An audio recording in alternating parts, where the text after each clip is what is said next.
Hi guys, I want to talk today about traditions because I think to understand what a tradition is and how traditions affect our lives, it is a very important step to take towards freeing ourselves and moving forward in every single aspect of our lives, not only on a personal level but also as a society.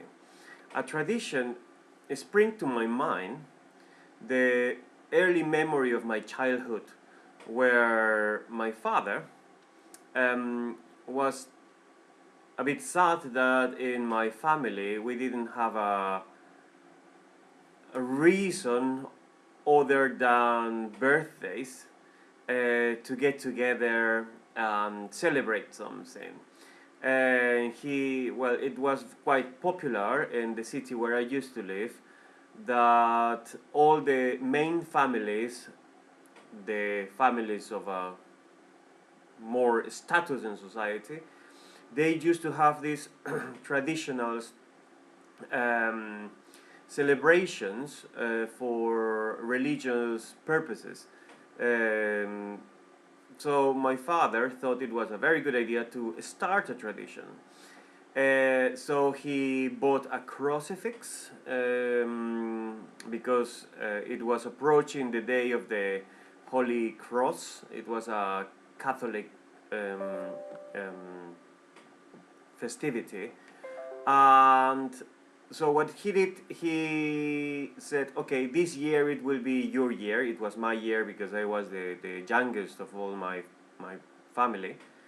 So he said, we're going to start with you, and on your name, we are going to celebrate today. And he invited all the close family. That day, I remember I wore my best clothes, and with all my family, we walked all the way. It was about, I don't know, maybe half an hour from my house to the church. We could have taken a taxi or a bus or any other sort of transportation, no, but my father insisted because that was going to be part of the tradition to gather all together at a specific time in my parents' home and then walk all together to the church.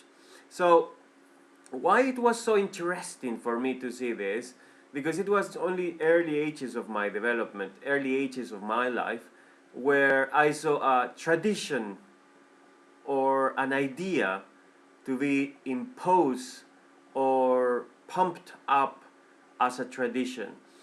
And now, after what is it, over 30 years, every single year, one person, on memory of my father, who started this tradition, one member of my family every year holds this cross, dress it with a new outfit, and every year they gather together in the house of the person who is in charge of celebrating that year, and they all walk together to the same church and they celebrate on behalf of this tradition. Of course, for the newer members of the family, the newer cousins and stuff, this tradition, it is going to be about the cross and about the family. They probably, in this generation, because my father already died, in this generation they are going to forget who was the originator of this tradition, and they are just going to follow up as a family tradition with whatever reason they want to squeeze in. But yeah, they are just going to carry on without questioning it. It is a sort of a sweet thing in one way because, you know, I remember the president of the tourism chamber in my city once asking me for, we need to do something to attract tourists, he said. And he said, well, I was talking to the local priest, and I was asking him to give me a miracle, to invent something in the name of the church, and then we can promote this as a touristic festivity to bring more tourists to town. And and it was yeah, quite funny this anecdote about. But what my father did for me was very interesting because it, to me, opened the eyes of what is a tradition itself. Well, somebody started it in some point in history. Somebody said we're gonna put on as a helmet for the British guards who are guarding the Buckingham Palace in London these ridiculous microphone-like helmets, and because it's part of that tradition, it's somebody thought it was nice to wear this sort of outfit, and it's a tradition that nobody dares question it, and it's always red, and it's always this, and it's always that, because that's the tradition. But the tradition doesn't let us move forward. The tradition, many people think it defines who we are and where we come from. The tradition and the way that we do things, it's who we are. And to me, that's just an excuse for not moving forward, to don't open in your head and don't have your own expressions, and don't be free. I think ultimately traditions are the chains that don't let us move forward in many aspects of our lives. And this is not just, you know, the on a society level or a religious level, but as a human being. And if freedom, it is one of our rights as humans, it's a human basic principle, freedom. I think anything that goes against freedom in any aspect, either physically, emotionally, or mentally, should be banned from society and should be named as an enemy of freedom. And I am being very vertical about this because if you think about all the things that you do at a personal level, many of those things have changed, have modified along your life. To me, for example, I used to speak Spanish, that's my mother tongue, and I did it for good 30 years of my life. But now my new language is English, and I have to, and I embrace that language, and I do work in that language, and I do projects and develop my life in function to language. But why I'm bringing up this language thing is because when one learns a language, it is not just the language, but it's also the phrases and the words and the meanings that these people gives to the language, these different colors that are not in a textbook, but it is a very unique perspective of life that comes with this language. If you like, you learn also parts of the traditions of this land when you learn the new language. In German, for example, yeah, this is my newer language, and I am also learning it, embracing it, sharing it, living in it. And it is nice is to see how people understand the world in this language, in that context. There are things that they don't suit when you translate them literally from German to English, or from English to Spanish, or vice versa. But it's because it is the specific way of understanding the world or life through the eyes of this or that culture. Now, cultures as well, you know, we move along places, and this is a very, very,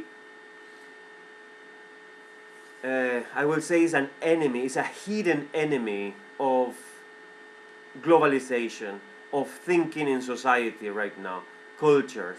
Because you see, people moved from country to country, and they take their culture with them. They don't want to give up. To me, I really ask myself, if if you defend so much your culture, if your culture is so nice that you want to bring it and impose it wherever you go, why the hell don't you just stay where the hell you are in the first place and don't just move anywhere else?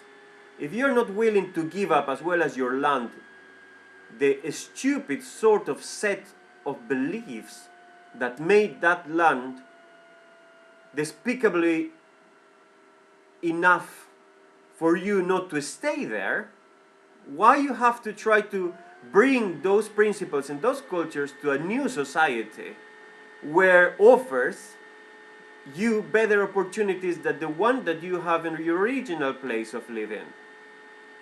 Do you want to make this place, the one that is giving you now opportunities, the same hell as the one that you just left? That place, it is what it is because of those set of traditions, because of those beliefs, because of that culture. So if you don't leave those sets of things over there, what you are going to end up doing in the new land, it is the same chaos that it was in the place where you used to live. And so you are not making things better. I think this is the main concept of newer companies that we have really to learn, yeah? Okay. To begin a new culture, or say a new company, say Google, for example, yeah? This is a fantastic example of a new company for me. I really would love to work for Google because I really like the mentality that they have. You know, it is one of the fewer companies that they started lately, and they realize that they have to move completely away from the traditional way of running companies or you know, developing companies. They created a new culture, the Google culture, and it's a culture that is more open than the traditional companies. It is a company that embrace change and embrace new ideas and work and with open teams and so on. This is the fewer information that I have from an outside, as an outsider of the company. Of course, there is, I'm sure, much more to learn from inside, but I like the fact of the progression. Of course, there are a lot of things that one can improve from Google still, and in one letter I sent to as an application form, I gave a set of ideas over there, but of course everything is, you know, once something exists, everything can be improved. But Google is, going back to the topic, is one of the companies that really can or take these improvements and really verifies it in their day-to-day activities. Why is it so interesting? Because it just went global. There's Google everywhere, no matter the culture, no matter the language, no matter the location. Google is everywhere now, and it's very international. And in order to operate internationally, it has to create a different set of values. Now, you see all of these problems that are in society right now, that, you know, the immigrants come and they don't really integrate in society. They really clash, and there are these cultural shocks and stuff. And this is one of the things that are stopping us from developing ourselves into a newer and a better world. Because what happened is when there are a lot of outcome of foreigners who come to a new land, and they are very, very close to their beliefs, to their religions, and to their attachments, cultural attachments and traditions.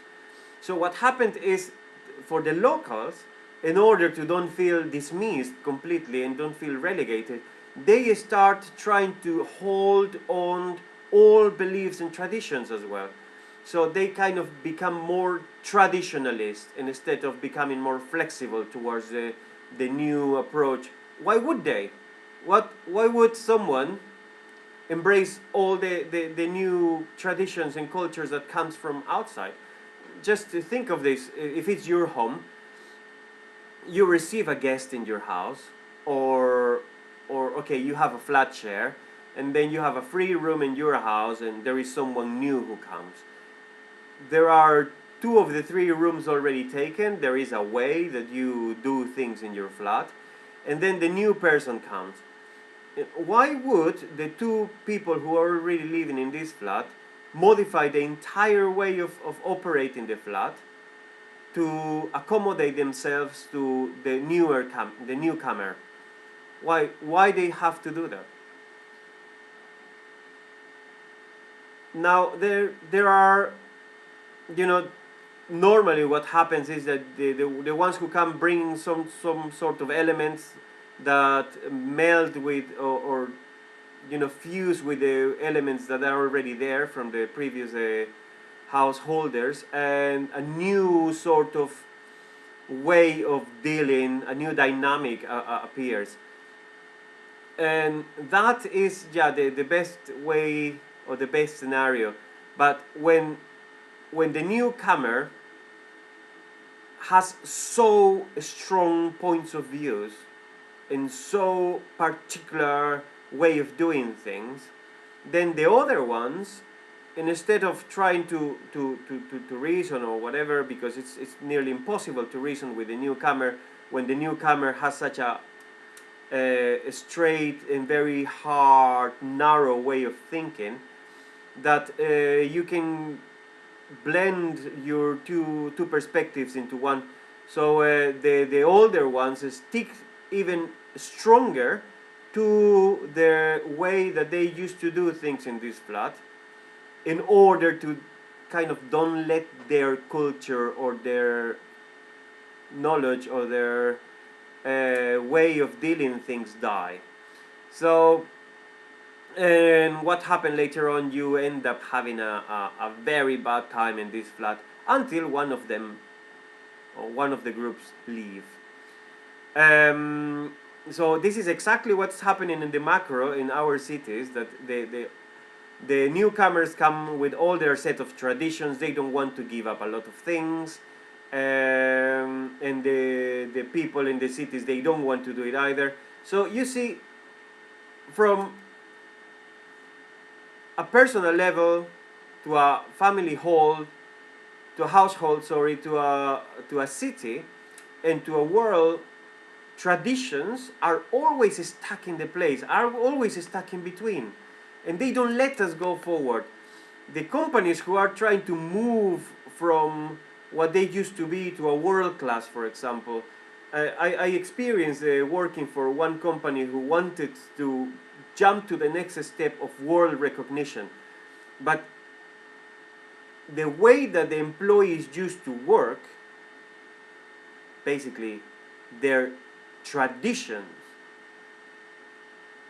they become so the norm within this company, that they didn't want to embrace any new ways of doing things, just because they were so accustomed the way in which they were working for the last 20 or 30 years.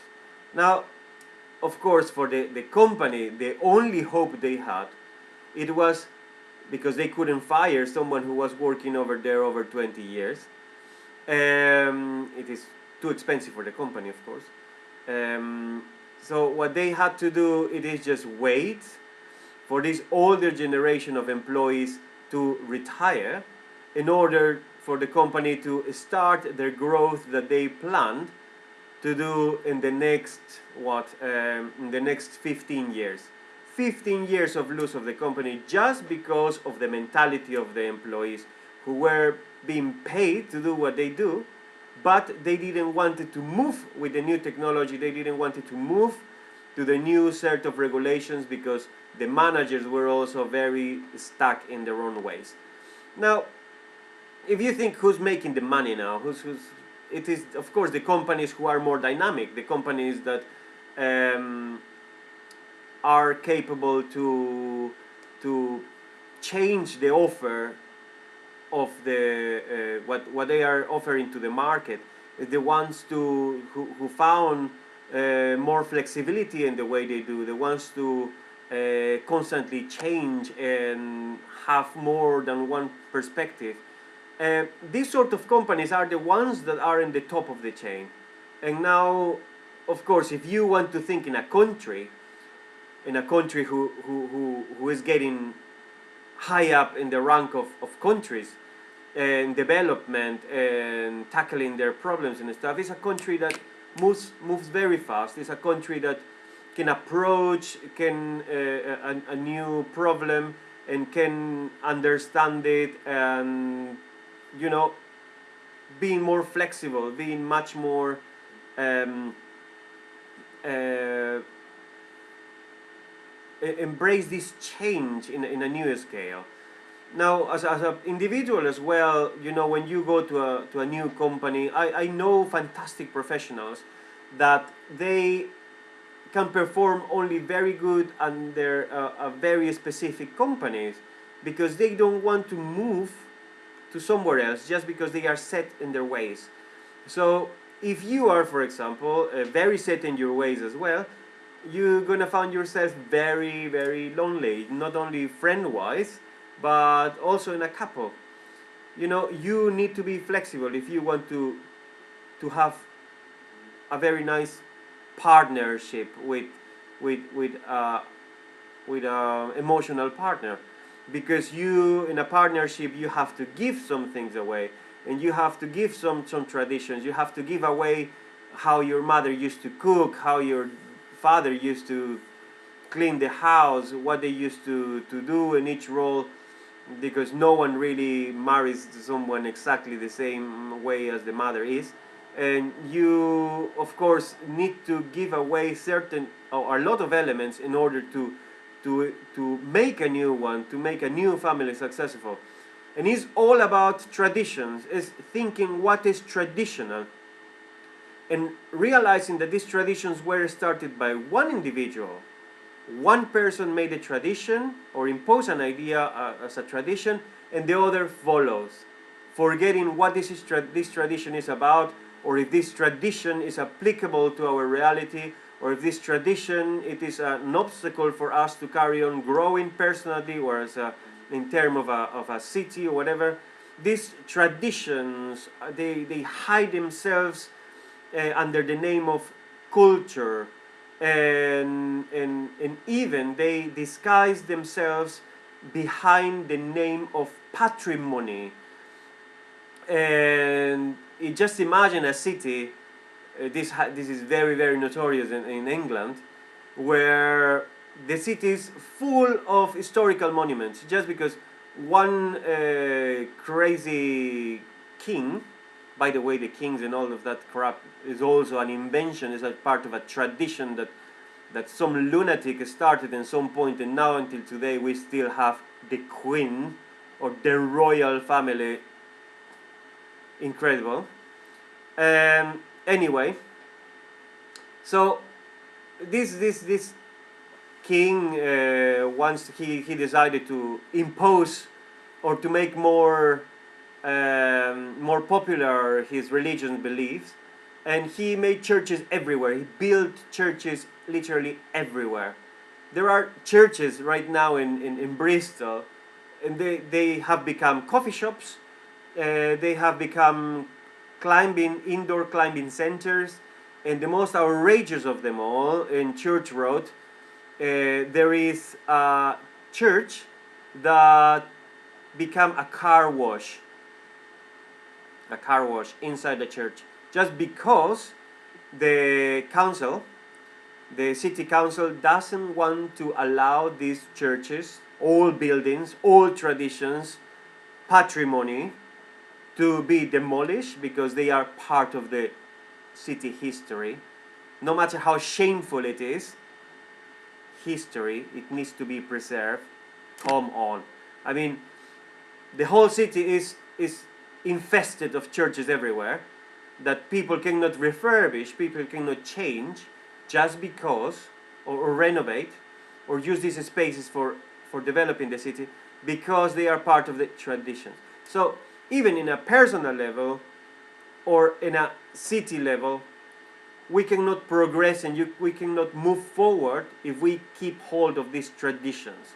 Now, if you really go to the core of traditions, there are many things that we do for religious reasons, because we were enforced to believe in a certain specific things, religions beliefs that they were imposed to us. If you were Catholic, were born Catholic, then your parents are going to hammer these beliefs inside your head, and they're going to tell you that those are truth, that Jesus is your Lord, and so on. If you were born in a Krishna family, they are going to tell you that Krishna is the Lord, although he's blue in the pictures, but he's blue because he's full up of love, but Krishna is the Lord. And if you were Buddhist, were born in a Buddhist family, they will tell you that Buddha is your Lord. If you were born in other religions, they are going to all tell you these different things. But they are all traditions or beliefs, rumors, stories, if you like. They were created by someone. And many of the things that we do because we don't want to go to hell, because we don't want to be taken by the devil, because we don't want to do this or that. And you know, all of these things are changing. Religious traditions are changing. Religions are, you know, are being, many people are, they are realizing they can change their religions. And they just give up one religion and go to the other where it makes more sense, that can answer more questions, to answer more, give more answers to the questions we have. And it's good because we have in the countries now freedom of belief.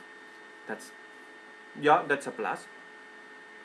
But what is wrong, or one of the things that we have to carry on improving, is that the democracy system, or the democratic system, it's also a belief, it's a tradition. The world, we are more intelligent than just communists, dictators, or democracy.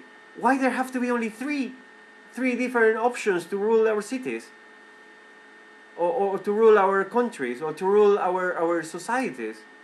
Since when we stop thinking in new ways of solving problems? Since when we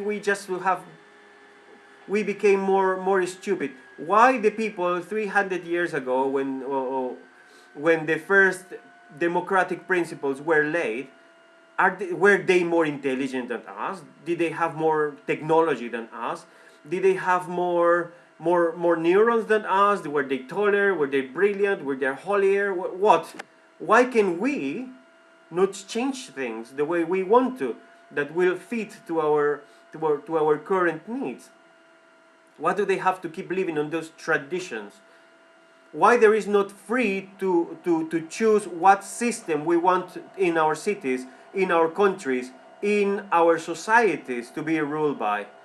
Why there can be freedom of belief when it comes to religious ways, but not when it comes to administration of justice, administration of care, administration of... Why it has to be only black and white? Privatized, or a private company, or from the government? Why? Why cannot be publicly funded, for example? Why cannot be the taxes of people reinvested in a company, for example, and so that these people won't pay any more taxes? Why cannot be in a different solutions? Why we have to carry on being slaves of the traditions that were started by other people? Of course, we have to free our minds in order to start understanding that we don't have to be just the followers.